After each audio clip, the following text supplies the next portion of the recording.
నేను ఒక సంస్థకు కట్టబెట్టారు 1500 కోట్ల రూపాయలు విలువైనటువంటి భూమిని తీసుకుని వెళ్ళి ఒక ప్రైవేట్ సంస్థకు కట్టబెట్టేస్తారు. నాకు తెలిసి ప్రభుత్వంలో ఇప్పటి వరకు ఏ ప్రభుత్వం అన్నా ఏ సంస్థకన్నా లీజుకి ఇచ్చినప్పుడు 33 సంవత్సరాలు దాటి ఏ సంస్థకి లీజుకి ఇవ్వాల, కానీ అలాంటి 99 సంవత్సరాలు లీజుకి ఇచ్చారు. నువ్వో నేను ఏదన్నా ఒక షాప్ అతికిస్తే 2 సంవత్సరాలకు ఒక 5%, 3 సంవత్సరాలకు ఒక 15% రెంట్ అనేటువంటిది పెంచకుండా ఈ వ్యవస్థలోనే ఎక్కడా లేదు. అలాంటిది వాళ్ళకి 10 సంవత్సరాలకు ఒకసారి పెంచుతారట. 99 సంవత్సరాలకి ఇచ్చినప్పుడే టోటల్గా కట్టబెట్టిస్తారు.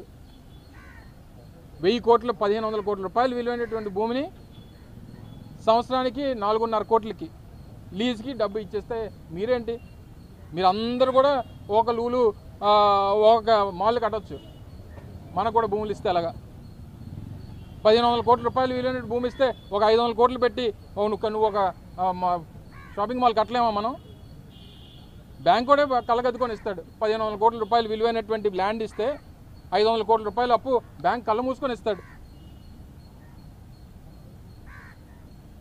ఇదే పూర్ టు రిచ్ అంటే ఇదేనా? P4 అంటే ఇదేనా? పేదవాడిని సంపద సృష్టించడం అంటే ఇదేనా? పేదవాడిని గొప్పవాడు చేస్తానన్నావా, గొప్పవాడిని ఇంకా గొప్పవాడిని చేస్తానన్నావా?